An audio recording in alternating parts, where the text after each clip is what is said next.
മറ്റൊന്ന് ഞാൻ ജയിക്കാൻ പോകുന്ന കാര്യം ഉറപ്പാ. നിനക്ക് മാനം നഷ്ടപ്പെടാതിരിക്കണമെങ്കിൽ നോമിനേഷൻ പിൻവലിക്കുന്നതാണ് നിനക്ക് നല്ലത്. പ്രചരണം നടത്തുന്ന സമയമെങ്കിലും മിച്ചം കിട്ടും. മറ്റന്നാൾ ഞാൻ നല്ല ബിരിയാണി വാങ്ങി കൊടുക്കുന്നുണ്ട്. വയറ് നിറയെ നിങ്ങൾ കഴിക്കണം.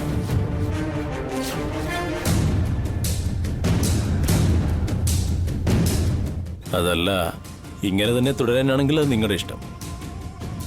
എനിക്കൊന്നും നഷ്ടപ്പെടാനില്ല. പക്ഷെ എന്താ, നിന്റെ ഭാര്യ നിന്നെ അനുസരിക്കാറില്ലെന്ന് പൊതുവെ ഒരു സംസാരമുണ്ട്. ഭാര്യയെ കൺട്രോൾ ചെയ്യാൻ അറിയാത്തൊരു ഭർത്താവായി എല്ലാവരും നിന്നെ മുദ്ര കുത്തി കാണും. അതായി എന്റെ ഒരു വിഷമം.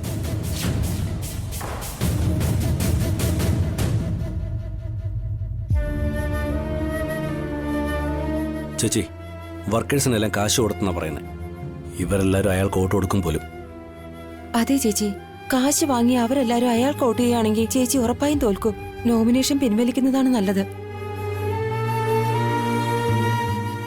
അതെ ചേച്ചി, വെറുതെ തോറ്റ് നമ്മുടെ മാനം കളയുന്നതിനേക്കാൾ നമുക്ക് പോയി നോമിനേഷൻ ലെറ്റർ തിരികെ വാങ്ങിയേക്കാം. തോൽവി ആയാലും വിജയമായാലും മുന്നോട്ട് വെച്ച കാലം ഞാൻ പിന്നോട്ട് വെക്കില്ല രവി. കഷ്ടപ്പെട്ട് തോറ്റാലും അത് വിജയം തന്നെയാ. നമ്മൾ ശ്രമിക്കാതിരുന്ന ഒന്നും തന്നെ നേടാൻ കഴിയില്ല.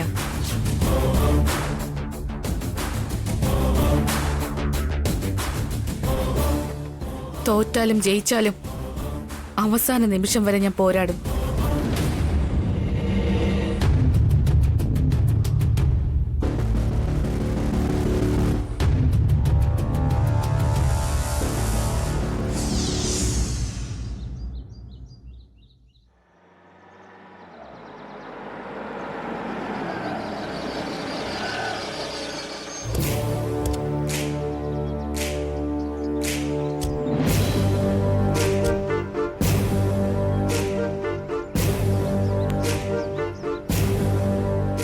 അച്ഛനെന്തിനാ ഇവിടെ വന്നിരിക്കുന്നേ? അച്ഛനമ്മ വിടുവോന്ന് അറിയില്ല ഏട്ടാ.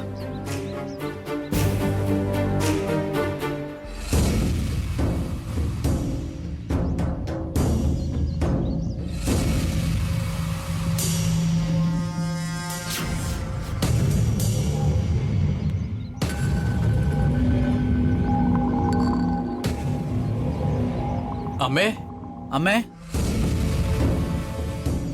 അമ്മേ, അമ്മേ. പഴയ കാലത്ത് മുനിമാരുടെ ആശ്രമത്തിൽ രാക്ഷസന്മാർ വരുമെന്ന് കേട്ടിട്ടുണ്ട്. ഇപ്പോൾ അത് കാണാനുള്ള ഭാഗ്യവും ഉണ്ടായി.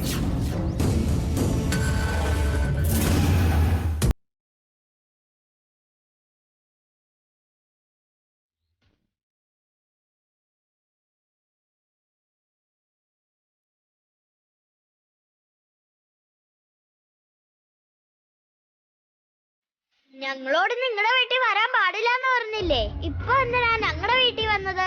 ഇവിടെ പോ. നിങ്ങൾ ഞങ്ങളുടെ വീട്ടിലേക്ക് വരാൻ പാടില്ല. അതെ, അങ്ങനെ പറ മക്കളെ. ഉറപ്പിച്ച് ഒരു തവണ കൂടെ പറയ്. അടഞ്ഞു പോയി ഇവരുടെ കാതുകള് തുറന്നു വെച്ച് കേൾക്കട്ടെ.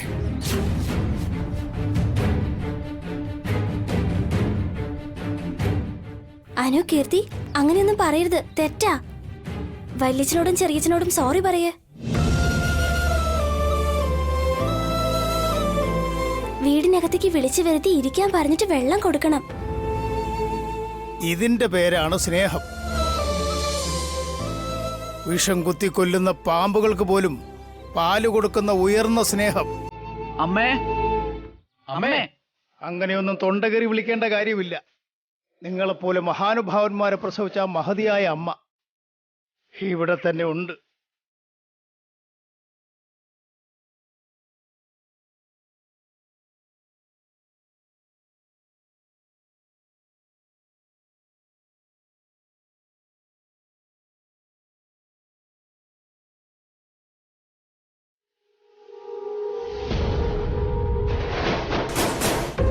എന്തിനമ്മ ഇങ്ങനെ കാണിക്കുന്നേ? വരൂ, നമുക്ക് നമ്മുടെ വീട്ടിലേക്ക് പോവാം. ഞാൻ വരുന്നില്ല.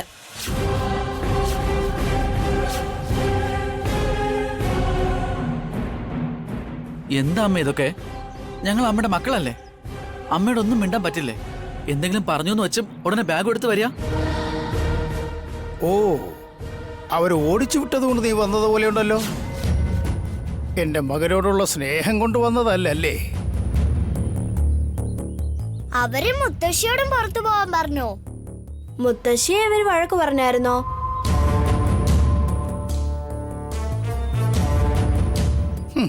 അവരെപ്പോഴേ അവരുടെ മനസാക്ഷിയെ തന്നെ ഗെറ്റ് ഔട്ട് അടിച്ചിരിക്കുകയാണ് മക്കളെ. നിങ്ങളെയും നിങ്ങളുടെ മുത്തശ്ശിയും ഗെറ്റ് ഔട്ട് അടിക്കുന്നതൊക്കെ അവർക്കൊരു പുതുമയേ അല്ല.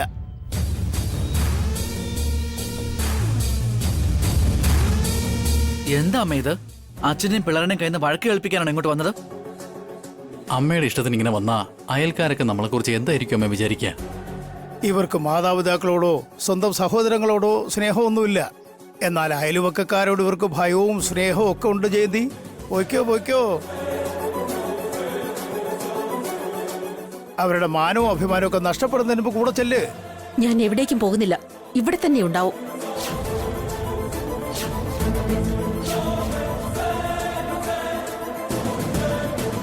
അല്ല, ഇങ്ങനെ പറഞ്ഞ എങ്ങനെയാ അമ്മേ?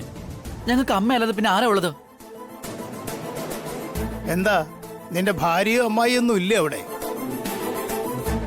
അമ്മ ഞങ്ങളെ കൂടെ തന്നെ ഉണ്ടാകണം, അല്ലാതെ ഈ വീട്ടിലല്ല. എന്തിനു വേണ്ടിയാണോ? ഓ, ഇപ്പൊ പിടികിട്ടി. നിങ്ങളുടെ അമ്മ ഇവിടെ താമസിച്ചാൽ നിങ്ങളുടെ വീട്ടിലുള്ള ഭാഗ്യമൊക്കെ നഷ്ടപ്പെടുമെന്ന് കരുതിയിട്ടാണല്ലേ? ജയന്തി, ഇവർക്ക് നിന്നോടുള്ള സ്നേഹം കൊണ്ടല്ലേ ഇങ്ങോട്ട് വന്നത്. നിന്നെ അവിടെ നിന്ന് ഓടിച്ചു വന്ന് അഭി അറിഞ്ഞാൽ അഭി ഇവരെ അവിടെ നിന്ന് ഓടിക്കുമെന്ന് കരുതിയിട്ടാ. നമ്മുടെ രണ്ടുപേരുടെയും മുഖം കണ്ടിട്ടല്ലേ അഭി സ്വത്തുക്കളൊക്കെ ഇവർക്ക് എഴുതി കൊടുത്തത്. ഇപ്പൊ ഞാനും നീ ഇവരുടെ കൂടെ ഇല്ലെന്ന് കണ്ടാൽ കൊടുത്ത സ്വത്ത് മുഴുവൻ അഭി തിരിച്ചു വാങ്ങുമെന്ന് ഭയന്നിട്ടാ. പിന്നെ ഇവര് ഭിക്ഷ എടുക്കേണ്ടി വരും. അതാണ് ഇവരുടെയൊക്കെ പേടി. അമ്മ ഞങ്ങളുടെ കൂടെ വന്ന് താമസിക്കണം, അത് ഞങ്ങളുടെ ആവശ്യമാ.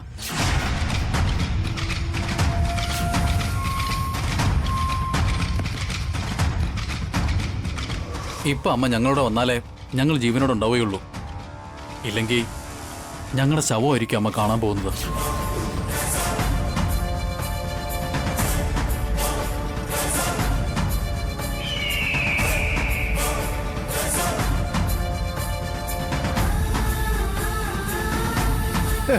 ശരിയായിട്ടുള്ള ബ്രഹ്മാസ്ത്രം തന്നെയാണ് നീ അയച്ചിരിക്കുന്നേ. ജയന്തി, നീ അറുത്തറിയണമെന്ന് കരുതിയാലും നീ പ്രസവിച്ച ബന്ധം അറുത്തുമുറിക്കാൻ പറ്റില്ല. അവർ കോടീശ്വരന്മാരായിരിക്കണമെങ്കിൽ നീ അവരുടെ കൂടെ തന്നെ താമസിക്കണം. ഈ ക്ഷേത്രത്തിൽ സന്തോഷമായിട്ട് കഴിയാനുള്ള ഭാഗ്യം നിനക്കില്ല. ആ ചുടുകാട്ടിലേക്ക് തന്നെ പൊയ്ക്കോ.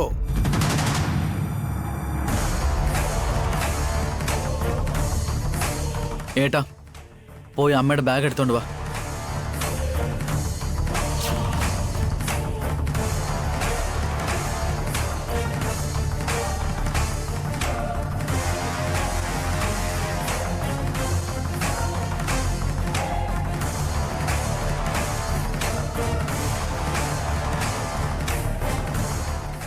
വരൂ അമ്മേ. വാ അമ്മേ, പോവാം.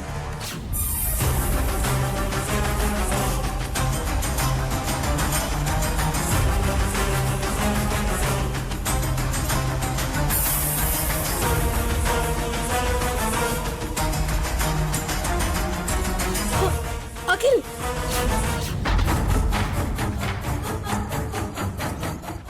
നിങ്ങളുടെ അച്ഛനോടും കൂടെ വരാൻ പറയേ. ഞാൻ പറഞ്ഞൊന്നും ശരിക്ക് കേട്ടില്ലേ ജയന്തി? ഞാൻ ജഡമൊന്നുമായിട്ടില്ല.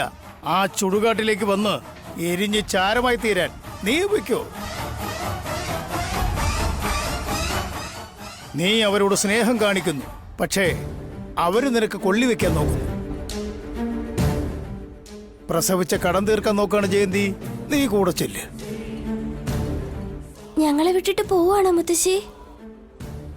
പ്ലീസ് മുത്തശ്ശി, മുത്തശ്ശി ഇവിടെ നിന്ന് പോവല്ലേ. മുത്തശ്ശി ഞങ്ങളോടൊപ്പം ഉണ്ടെങ്കിൽ ഹാപ്പി ആയിരിക്കും മുത്തശ്ശി. പ്ലീസ് പ്ലീസ് മുത്തശ്ശി.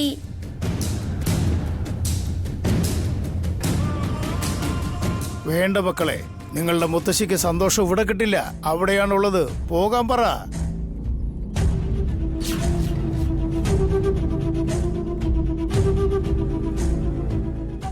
മുത്തശ്ശി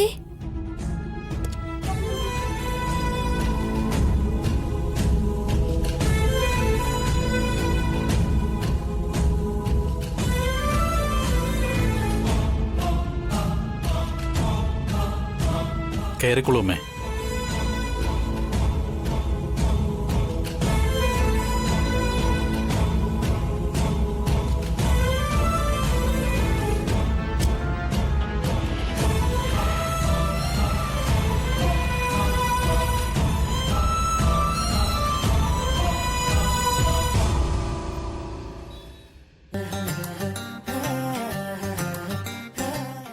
അതെ പത്മ, എനിക്കിന്ന് നല്ല വിശപ്പുണ്ട്. അതുകൊണ്ട് ഇന്ന് താൻ എനിക്ക് ഭക്ഷണം വിളമ്പോ? നല്ല ചോദ്യാ കേട്ടോ. അത് പിന്നെ പ്രത്യേകം പറയണോ? ഇന്ന് ചേച്ചിയും രവിയേട്ടനും അവരുടെ ഭക്ഷണം കഴിക്കട്ടെ. നമുക്ക് ഞാൻ കൊണ്ടുവന്നത് കഴിക്കാം. വാ അഭിയേട്ടാ. ഓക്കെ, വാ.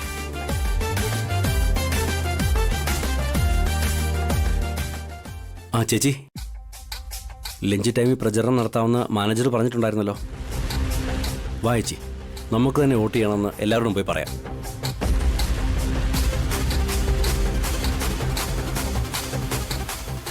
രവിച്ചേട്ടാ, മറ്റന്നാളത്തെ ഇലക്ഷനിൽ ചേച്ചിക്ക് തന്നെ വോട്ട് ചെയ്യണം. സോറി രവി, ഞാൻ ഓൾറെഡി ലീഡർക്ക് വാക്ക് കൊടുത്തുപോയി. എന്നെ തെറ്റിദ്ധരിക്കരുതേ.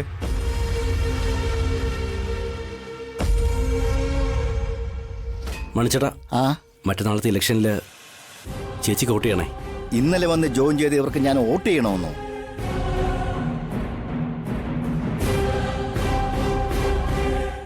നമ്മുടെ ലീഡറെ കളഞ്ഞിട്ട് ഇവർക്ക് വോട്ട് ചെയ്യാനോ? പിന്നെ ഇവിടെ ജോലി ചെയ്യുന്ന എങ്ങനെ? ഇവിടെ വിശ്വസിച്ച് വോട്ടിട്ടാ നമ്മുടെ കാര്യം പോക്കാം. എന്റെ വീട്ടിൽ എന്റെ ഭാര്യയെ തന്നെ എനിക്ക് വിശ്വാസമില്ല. പിന്നെ നിങ്ങൾ എങ്ങനെ വിശ്വസിക്കാനാ?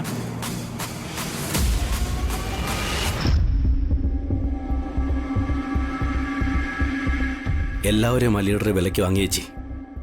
ആരും നമുക്ക് വോട്ട് ചെയ്യില്ല. പിൻവലിക്കുന്നതാണ് ചേച്ചി നല്ലതെന്ന് തോന്നുന്നു. ഇനിയും സമയമുണ്ടല്ലോ രവി. എന്തായാലും മുന്നോട്ട് വെച്ച കാലം ഞാൻ പിന്നോട്ടെടുക്കില്ല. തോൽക്കുമെന്ന് അറിഞ്ഞിട്ടും എന്തിനാ ചേച്ചി വീണ്ടും മുന്നോട്ട് പോകുന്നത്? അവസാന നിമിഷം വരെ പോരാടണം. നമ്മുടെ ശ്രമം അവസാനിപ്പിക്കരുത്. നമുക്കിനി ഒരു തരത്തിലുള്ള സാധ്യതയില്ല ചേച്ചി. എല്ലാ വഴിയും അടഞ്ഞിരിക്കുക. ഞാനത് വിശ്വസിക്കില്ല രവി. എല്ലാ വഴികളും അടഞ്ഞതിനു ശേഷവും ഞാനൊന്ന് അന്വേഷിച്ചപ്പോൾ വേറൊരു മാർഗം കിട്ടി. ആ മാർഗത്തിലൂടെ നമുക്ക് ശ്രമിക്കാം.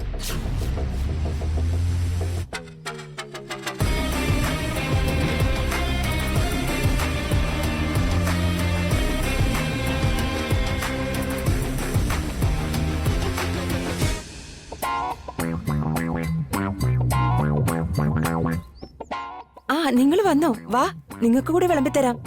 ഓൾറെഡി രവിക്കും വസുന്ധരയ്ക്കും വർക്കേഴ്സ് വയറ് നിറച്ച് കൊടുത്തിട്ടുണ്ടെന്ന് തോന്നുന്നു. അവരുടെ മുഖം കണ്ടില്ലേ, പ്രകാശിച്ച് നിൽക്കുന്നേ. എല്ലാവരോടും വോട്ട് ചോദിക്കാൻ വേണ്ടി പോയതാണോ? ഒരാൾ പോലും ചെയ്യുമെന്ന് പറഞ്ഞില്ല അല്ലേ? മുഖത്ത് നോക്കി വോട്ട് ചെയ്യില്ലെന്ന് പറഞ്ഞു കാണും. ചേട്ടൻ ഇങ്ങനെയൊക്കെ പറയുന്ന ഒട്ട് ശരിയല്ല കേട്ടോ. ഈ ക്യാരക്ടർ ചേട്ടന് ചേരില്ല. നിങ്ങൾക്ക് മനസ്സിലാകാൻ വേണ്ടിയാ ഞാൻ എന്റെ ക്യാരക്ടർ മാറ്റി വെച്ചിട്ട് നിങ്ങളോട് സംസാരിക്കുന്ന രവി. സത്യം ഇതാണ് രവി.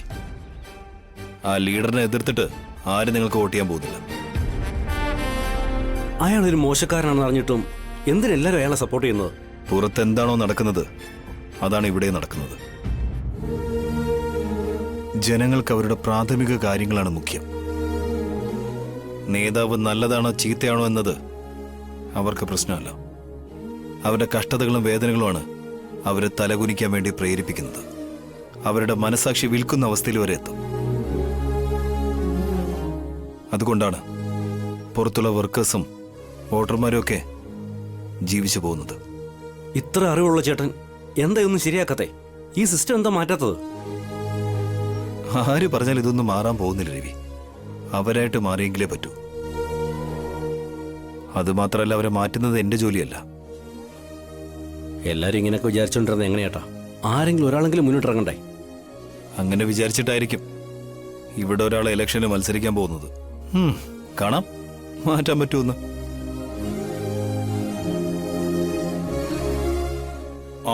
പത്മേ, ആ കറി നല്ല സൂപ്പർ ആയിട്ടുണ്ട്. ദേ, ആ സാമ്പാറും കഴിച്ചേ. എന്താ അടിപൊളിയായിട്ട് ഉണ്ടാക്കിയിരിക്കണമെന്നറിയോ? കുറെ നാൾക്ക് ശേഷം ഇത്രയും നല്ലൊരു ഭക്ഷണം കഴിക്കുന്നത്. താൻ നല്ലൊരു സൂപ്പർ ഷെഫാണ് പത്മ. ആ അത് കൊള്ളാം. ഇവക്കാണോ അത്രയ്ക്ക് നട്ട് പാചകം ചെയ്യാറിയാവുന്നത്? ഇതൊക്കെ ചേച്ചിയുടെ പാചകമാ.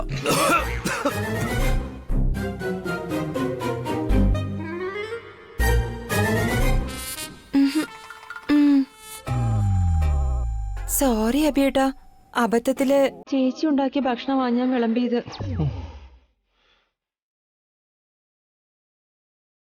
അതെ, ഒന്ന് നിന്നേ.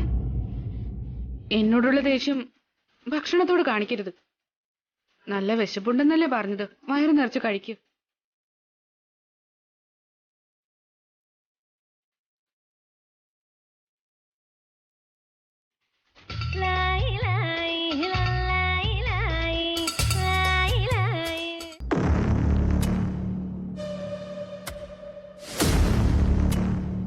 അമ്മേ, എന്നോട് ക്ഷമിക്കമ്മേ. അറിയാതെ എന്തൊക്കെ പറഞ്ഞുപോയി. ദൈവമായി കരുതേണ്ട അമ്മയെ പറയാൻ പാടില്ലാത്തതൊക്കെ പറഞ്ഞു. അമ്മ ഞങ്ങളെ ഉപേക്ഷിച്ച് എങ്ങോട്ടും പോകരുത്. അമ്മയില്ലാതെ ഞങ്ങൾക്ക് ഈ വീട്ടിൽ കഴിയാൻ പറ്റില്ല. അമ്മ ഈ വീട്ടിലില്ലാതെ ഈ സ്വത്തും വേറൊന്നും ഞങ്ങൾക്ക് വേണ്ട. ഞങ്ങൾക്ക് അമ്മ മാത്രം മതി. അമ്മ തന്നെയാണ് ഞങ്ങളുടെ എല്ലാവരുടെയും സ്വത്ത്. നിന്റെ കള്ളക്കരച്ചിൽ അഭിനയൊക്കെ നിർത്ത്, എന്നിട്ടൊന്ന് എണീറ്റ് നിക്ക്. ഇതൊന്നും കള്ളല്ല ആന്റി. ഞാൻ എന്റെ മനസ്സറിഞ്ഞ് പറയുന്നതാ. എവിടുന്ന് വന്നാന്നാ പറയുന്നേ? മനസ്സിന്റെ ഉള്ളീന്ന് വരുന്ന കാര്യങ്ങളാ ആന്റി. എന്താ ഇളയമ്മേ വീട്ടിലേക്ക് വന്ന് അമ്മയെ സ്വീകരിക്കാതെ കാർത്തിക് വഴക്ക് പറയാ? ഭാവനെ, അമ്മയുടെ സൂട്ട്കേസ് റൂമിലേക്ക് കൊണ്ടുപോയിക്കേ. ഡാഗിൽ, എനിക്ക് ചെറിയൊരു ആവശ്യമുണ്ട്. ഞാനൊന്ന് പുറത്തേക്ക് പോയിട്ട് വരാം. ഭാവനെ, അമ്മയെ നന്നായി നോക്കിക്കോണേ.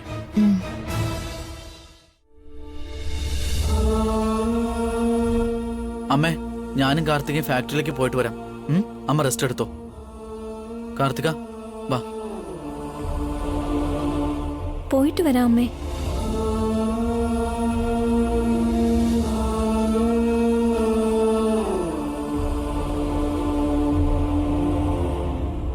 എന്താ ഭാവനെ, നീ എന്നെ ഇങ്ങനെ നോക്കുന്നേ? ഞാനൊരു നന്ദിയില്ലാത്ത സ്ത്രീയാണെന്ന് വിചാരിക്കുന്നുണ്ടോ? മക്കൾ എത്ര മോശം പ്രവൃത്തി ചെയ്താലും മാതൃസ്നേഹം കൊണ്ട് അതെല്ലാം ക്ഷമിച്ച് മോശമായ അമ്മയാണെന്ന് കരുതുന്നുണ്ടോ? എനിക്കൊരു മനസാക്ഷി ഇല്ലെന്ന് കരുതുന്നുണ്ടോ? അയ്യോ, എന്റെ മനസ്സിൽ അമ്മയോടുള്ള ബഹുമാനം ഒരിക്കലും കുറയില്ലമ്മേ. അമ്മയെ ഞാൻ ഒരിക്കലും തെറ്റിദ്ധരിക്കില്ല. അമ്മ ഈ വീട്ടിലേക്ക് മടങ്ങി വരണമെന്ന് തന്നെയാ ഞാൻ ആഗ്രഹിച്ചത്. അതേ എടുത്തി, ഏട്ടത്തിയുടെ മക്കള് ഏട്ടത്തിയെ തിരിച്ചു വിളിച്ചോണ്ട് വരാൻ കാരണം ഭാവന ഒറ്റ ഒരുത്തിയാ.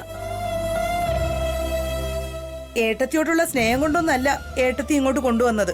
സ്വത്ത് കൈവിട്ട് പോകുന്നുള്ള പേടിയോണ്ട് അങ്ങനെ ചെയ്തത്.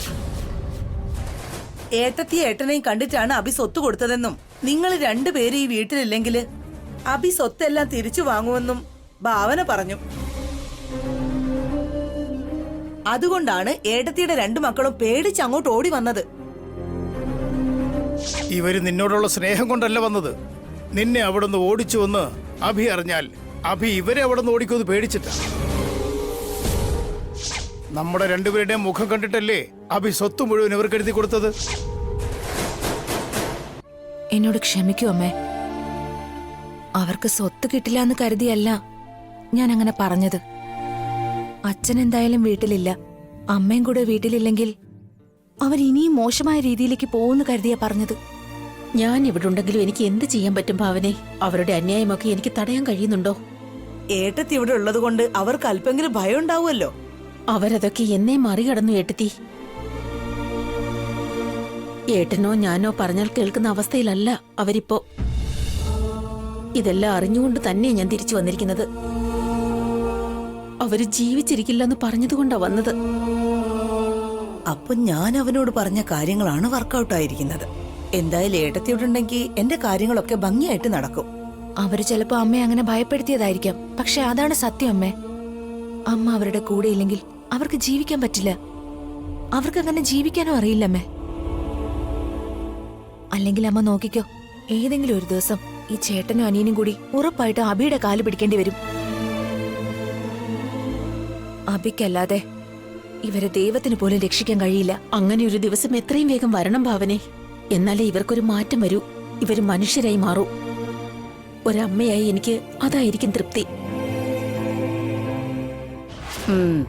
ഇവര് മാറുമെന്നൊന്നും എനിക്കൊരു വിശ്വാസവും ഇല്ല. ഏട്ടത്തി പ്രതീക്ഷിക്കുന്നതൊന്നും നടക്കില്ല. നോക്കൂ ലീഡർ, നിങ്ങളെ സാറ് മാഡം വിളിച്ചോണ്ട് ചെല്ലാൻ പറഞ്ഞു. നേരത്തെ തന്നെ അഭിനന്ദനങ്ങൾ പറയാൻ വേണ്ടി ആയിരിക്കും. ഒരു നിമിഷം, നീ പോയ സ്വീറ്റ്സിന്റെ ബോക്സിംഗ് എടുത്തോണ്ട് വാ. സാറിനും മാഡത്തിനും സ്വീറ്റ്സ് കൊടുത്തേക്കാം. ചെല്.